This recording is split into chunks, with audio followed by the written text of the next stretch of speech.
Malawi Today.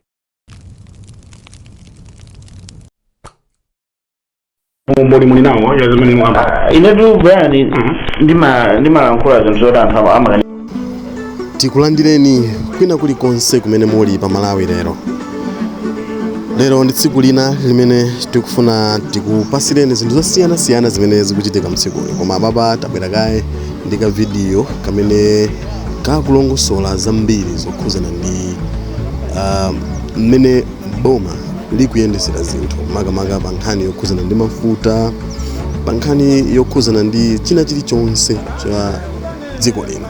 Awa ndi Samir Suleiman amene anali ndi interview ndi Brian Banda pa Times.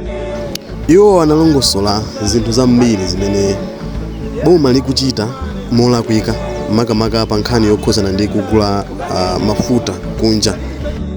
Iwo anazuzula kwambiri mchitidwe makamaka umene boma likupanga akuti wa government to government, pamene mtsogoleri wa dziko lino akuwapita ku Dubai akuti kukasaka mafuta. Ndi mukachitidwe kamene kayo akunena kuti si zinthu za nzeru. Mukumbukira kunena kuti President Chakwera anatuza kunena kuti anthu aku Dubai anamutumizira ndrama za transport kumudulira air ticket kuti akapite akagule mafuta.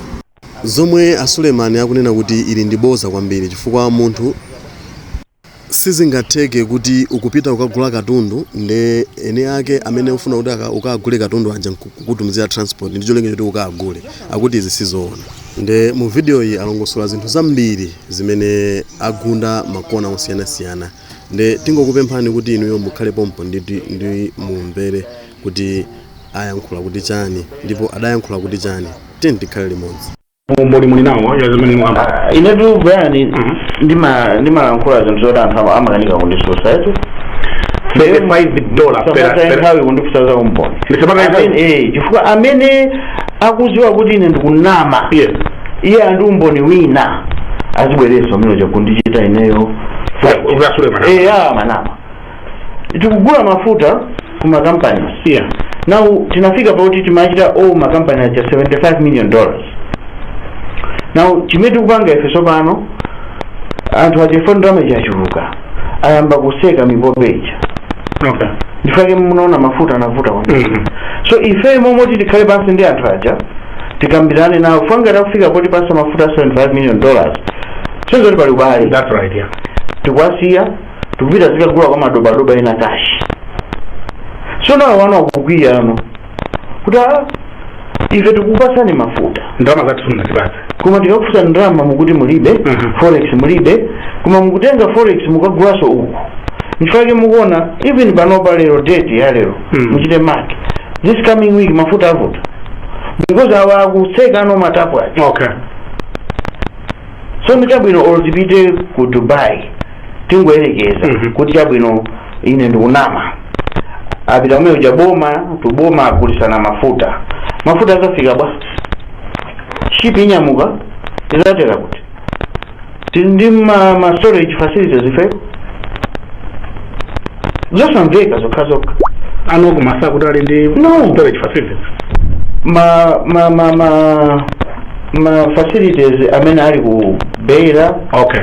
Kaya ndi ku Petrobera alipo angapo mukapita kuti mukagule mafuta ku refinery amakuza kuti muchokera ku Malawi tili ndi agent wathu ku Beira kagulani kuti chomwe chali ndi ma storage facility. Okay. So tinganyamuke pano kuti tikatenga mafuta ku Dubai ayi. Okay. It doesn't work like that. Chifukwa wakupita kumeneko mafuta azochokera pa Beira. That's how it works. So tikanene kuti tagula toka tasenza toka kumene kucha tizateresa basi poti afunabe ma suppliers awawa kuti kulisawo amene ani ma facilities awo kubera. So it's not making mwina kapena kuti boma la kumene liyauza mauje ma supplier awo kuti Brian zoona boma la UAE izikakhala ngati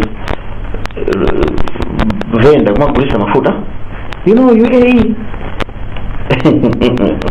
it's a joke. And tell me Brian inuyo mwasegula shop ndiye muyambe nonso pano kuyimbira azinzanu Suleiman tabwerani koma ndatumiza pa Airtel Money ndalama mubwerere taxi mubwere mu shop manga muzandigule zamba zachitika bwino madwa inuyo kumatumizira ndalama makastoma kuti bwerani kuno muzandigule okay zinamba zachitika zimene zachitika kuti inene ngati ekhaya asinganjira ndalama zambiri ndi azita Brian Banda ndautumizira 100,000 tatenga taxi kumene muli kumbwere mu shop manga muzandigule zinthu ndizimene akunena atu president kuti wogulisayo watumizira tikiti ndalama zonse kuti achoke kuno wogula amene akwembeza kuti ani ndalama akagule zinthu akupasidwa transport it doesn't make sense ngati inu mulibe ndalama yobwerera kushopu kwa ine ndi mubwera bwanji muzagule zinthu kwa ine. That's right, yeah. It doesn't make sense, Brian.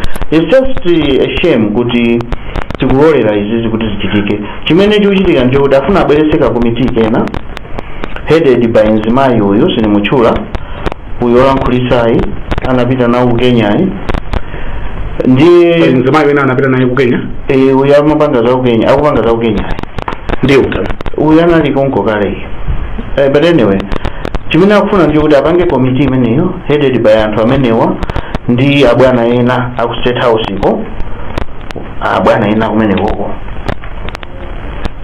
ndika syndicate ndiye sopano apange ka komiti kameneka akuti ngati nduna iniyo kukhala nduna lero ya mafuta mukhoza kungonyamuka kupita kwina kulikonse ukagula mafuta kusayinira kumene kuja opanda kuzera ku PPDA opanda kupanga due diligence kuti kodi anthuwa kaya mubwera ndi deal yokuti titenge dziko lonse tiligulitse kuti atipase mafuta inuyo anduna mundi mphamvu imene chikupanga ndi zimene amakambirana ku parliament zimene zikuchitika bill ya Dusaid bill manages to kill Nokma to kill Mera to kill IPF kuti no fuel azichidwa control munthu mmodzi and zero control State House because aikamu anthu mukakomitika amene kachi kuti kazigulano mafuta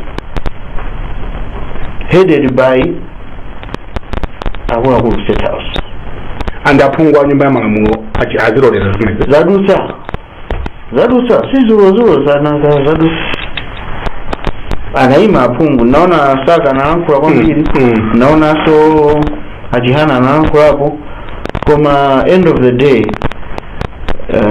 zinthu zadusa because of numbers nanga siti ndi maphungu ena amene mucha they're very compromised. We're supposed to take our country first. Bani lero kule MCP kama kubera DPP nkuja kubera UTM end of the day izi nzipani zote